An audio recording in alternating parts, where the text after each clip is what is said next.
You will hear a conversation between a man and a furniture store assistant. First, you have some time to look at questions 1 to 10.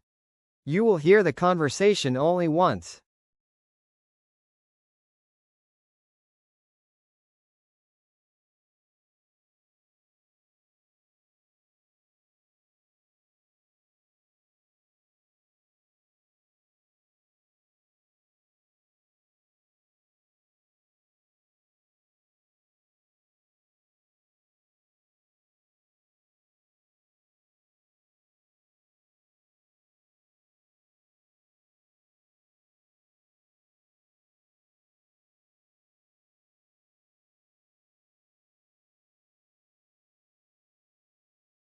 You will hear a conversation between a representative from a furniture company and one of their customers. Good afternoon, and welcome to Willow and Pine Furniture. It's lovely to see you. How can I assist you today? Hi there. I've just moved into a new apartment, and I'm starting to look for furniture to make it feel like home. That's exciting. Congratulations on the move. We have a wide range of options to suit different styles and budgets. Thanks. I'm focusing on the living room first, and I need a sofa, a coffee table, and maybe a bookshelf. I'm leaning towards something simple and modern. That sounds like a great plan. For sofas, our Luna model is very popular. It's a 3-seater with a clean, minimalist design and comes in either gray or navy blue. I like the sound of that. Is it made of fabric or leather? It's upholstered in soft linen fabric, which is both durable and comfortable. It's also easy to clean, making it ideal for everyday use. That's good to know. So, what's the price for the Luna sofa? The Luna sofa is currently priced at $850, which reflects its high-quality craftsmanship and durable linen upholstery. However, we're running a special promotion this week. Customers receive a 10% discount on all living room furniture. That means you'd save $85 on this piece alone, making it an even better value for your new home. That's really helpful. Thank you for the information. I'm also interested in coffee tables. Could you tell me what options you have available, especially ones that would suit a modern living room? We offer a variety of coffee tables to suit different tastes and room sizes, so it really depends on your preference.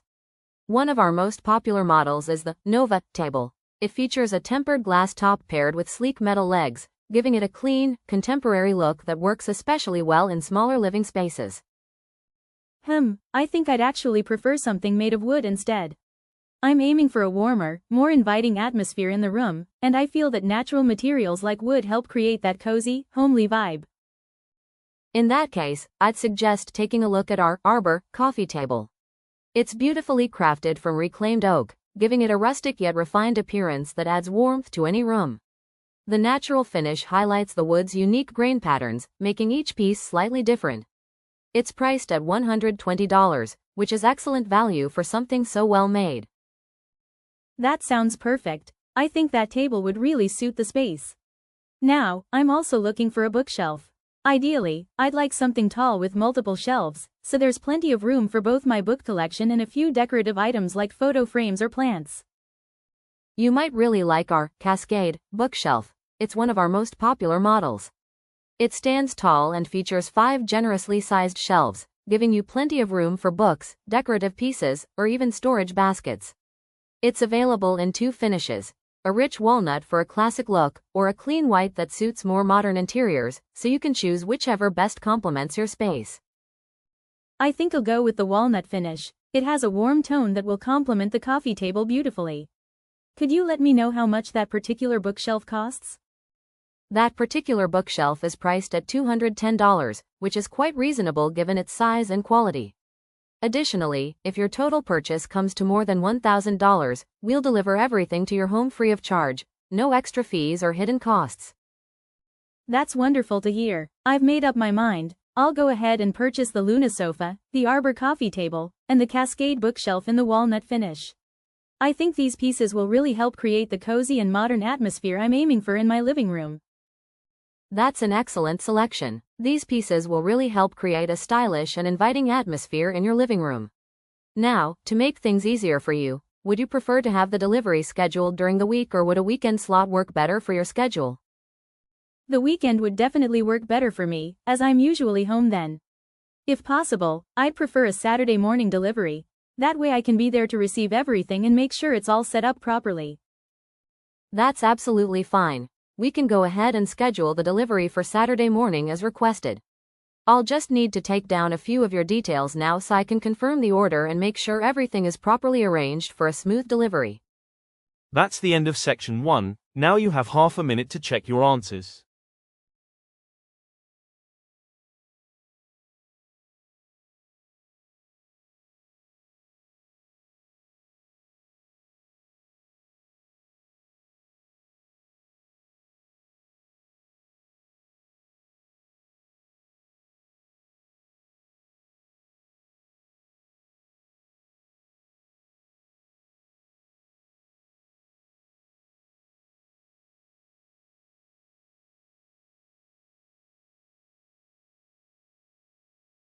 Section 2. You will hear a speaker giving a short talk about the history of cricket. Listen carefully and answer questions 11 to 20. You now have 15 seconds to look at questions 11 to 15.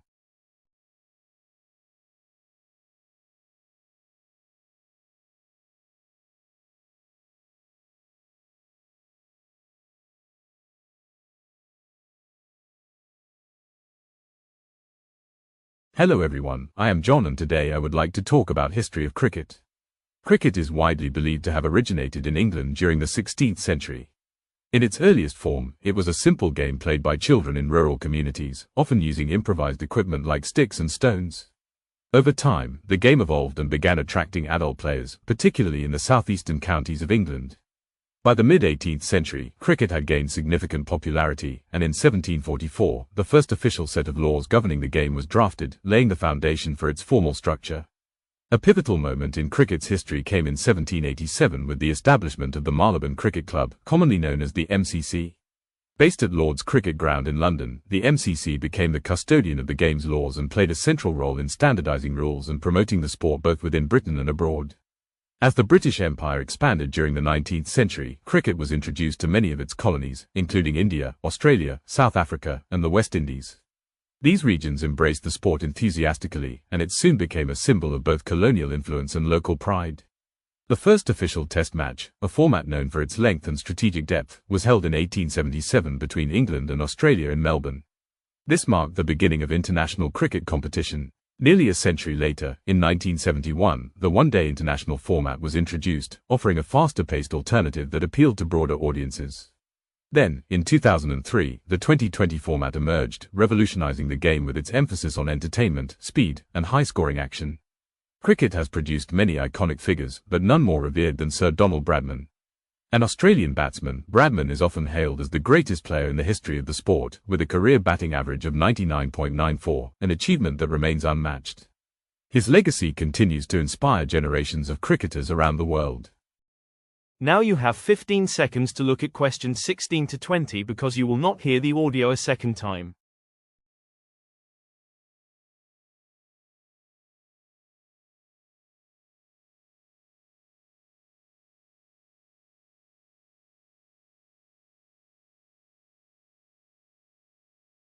The Marylebone Cricket Club, often abbreviated as MCC, was founded in the year 1787. Located at Lord's Cricket Ground in London, it quickly became the most influential cricket organisation of its time. For many years, the MCC was responsible for writing and updating the official laws of the game, and its decisions shaped the way cricket was played across the world. As the British Empire expanded during the 19th century, cricket was introduced to many of its colonies. One of the earliest and most enthusiastic adopters was India, where the sport gained immense popularity and eventually became a national obsession. Australia and South Africa also embraced the game, and today, all three countries are considered major cricketing nations. The global governance of cricket is now overseen by the International Cricket Council, or ICC. This organization was established to manage international competitions, enforce rules, and promote the sport worldwide. The ICC also plays a key role in organizing major tournaments, including the prestigious Cricket World Cup. Speaking of the World Cup, it is held every 4 years and features teams from across the globe competing for the title of world champion. The tournament attracts millions of viewers and is considered one of the biggest events in international sport. In 2003, a new format called 2020, or T20, was introduced. This version of the game is much shorter. Each team plays a maximum of 20 overs, and matches are usually completed within 3 hours. The fast-paced nature of T20 cricket has made it incredibly popular, especially among younger audiences and those new to the sport. That is the end of section 2. You now have half a minute to check your answers.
Section 3. Now you will hear a conversation between two university students, Emma and Liam, who are discussing the group presentation on climate change adaptation strategies. You have 1 minute to look at questions 21 to 30. Remember, you will hear the recording only once.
Hey Liam, I was wondering if you've had a chance to go through the outline I sent over for our climate change presentation.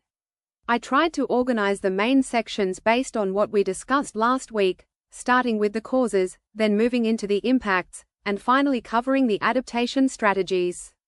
I'd really appreciate your thoughts on whether the flow makes sense or if there's anything you think we should add or rearrange. Yeah, I went through the outline last night and overall, I think the structure is quite solid. You've laid out the progression from causes to impacts and then adaptation strategies really clearly. But I was thinking, maybe we should consider adding more depth to the section on urban adaptation strategies. Right now, we've got a couple of examples like green roofs and permeable pavements, which are great, but I feel like we could strengthen that part by including some innovative approaches cities are using. For instance, predictive modeling for extreme weather events or smart infrastructure that responds to changing climate conditions. It might help show how technology is playing a bigger role in urban resilience. You mean examples like green roofs and permeable pavements? I included those because they're widely recognized strategies for managing urban heat and stormwater runoff. But now that you mention it, I think we could definitely go further. Maybe we should explore how these solutions are being integrated into larger city planning initiatives, or even how they're being adapted in different climates. That could make our presentation more comprehensive and show the audience that urban adaptation isn't just about isolated features, it's part of a broader, systemic approach.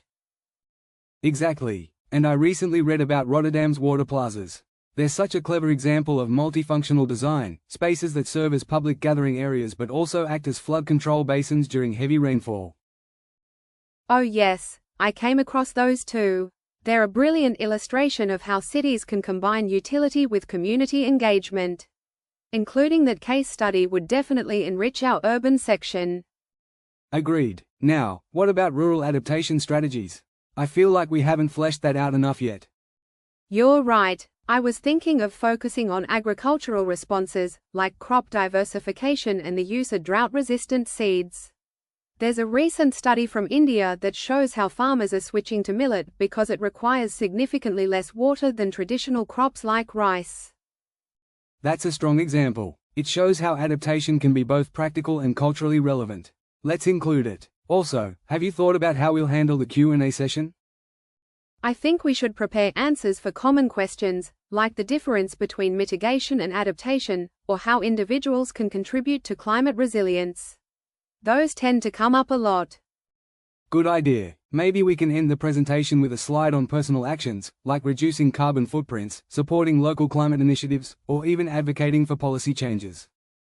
I love that. It makes the topic more relatable and gives the audience something to take away. Okay, I'll revise the outline and send it to you tonight. Sounds good. Let's meet tomorrow to rehearse. Same time at the library? Yep, 3 p.m. works perfectly. See you then. That is the end of section 3. You now have half a minute to check your answers.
You will hear a lecture about the evolution and importance of urban green spaces. Today's speaker is Professor Helen Cartwright, Department of Urban Ecology. You have 60 seconds to look at questions 31 to 40 because audio will not be played twice.